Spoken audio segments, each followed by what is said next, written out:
Сәлем достар, бүгін сіздермен мен Айкерім, менің каналыма қош келдіңіздер. Бүгін сіздерге мен үй жағдайында ешқандай таразының көмегінсіз осындай пышный болып көтерілетін оңай пирогтың рецептімен бөліскім келіп отыр. Ол үшін сіздерден бір кішкентай ғана өтінішім, менің каналыма жазылып, комментарий қалдырып, немесе лайк басып, каналымның дамуына атсалысып кетіңіздер. Ал кеттік достар, көп созбай рецептімізге бірден көшейік. Ең алдымен осындай екі дана жұмыртқамызды ыдысымызға салып бөліп аламыз. Оның үстінен қантымызды саламыз осылай көз мөлшерімен. Мен барлығын осылай бір кесенің мөлшерімен алдым. Сіздер де солай жасасаңыздар болады. Бұларды жақсылап миксерлеп отырып, бірінен кейін бірін салып отыратын боламыз.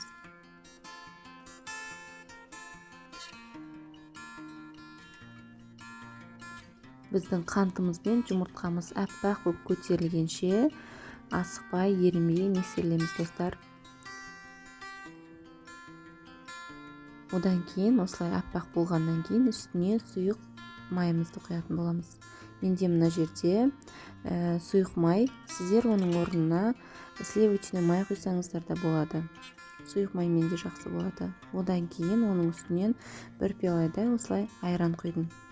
Айранның орнына сүтті де алмастыруға болады. Үйде қайсысы бар, сонымен жасай берсеңіздер болады достар. Оның үстіне мен осылай ванилин қосқан жақсы көрем. Себебі иісі керемет болып шығып тұрады пирогтың.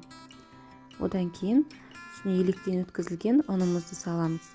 Онымен бірге разрыхителімізді араластырып жібереміз де жақсылап тұрып миксерлайтын боламыз. Ұнымызды араластырмастан бұрын ең алдымен осылайынан қасықпен кішкене араластырып, оның барын кішкене сұйықтыққа араластырып аламын. Себебі қазір миксерленгенде үстімізге шашырамас үшін. Жан-жағымыздың бәрі ұн болмас үшін. Осылай аккуратно жайлап ұнымызды басып аламыз. Бір келкігіп осылайынан араластырамыз. Ұнымызды бірден сала салмаңыздар, барлығын жаймендеп осылайынан шетінен салып отырыңыздар. Кейбір ұндардың тығыздығына байланысты қою болып кетуі мүмкін.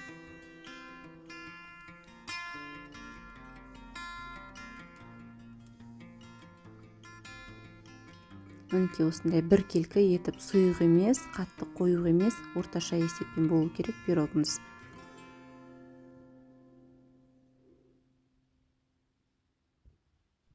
Ендігі кезек біздің табамызда. Табамызды жақсылап осындай сары маймен майлап аламыз. Асты жабысып қалмас үшін.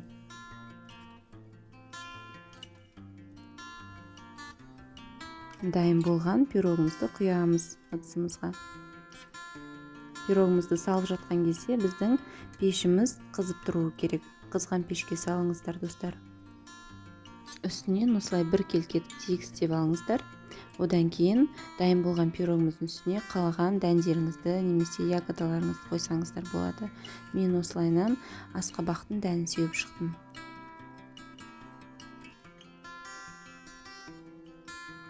Мінекей пирогымыз дайын. Енді осыны пешке салып қызартып аламыз. Осындай қоңыр түс болғанша жақсылап жай отта қызартып пісірсеңіздер болады. Достар, дайын болған пирогты міндетті түрде суығаннан кейін кесіңіздер. Сіздерге менің осындай оңай пирогым ұнады деген ойдамын.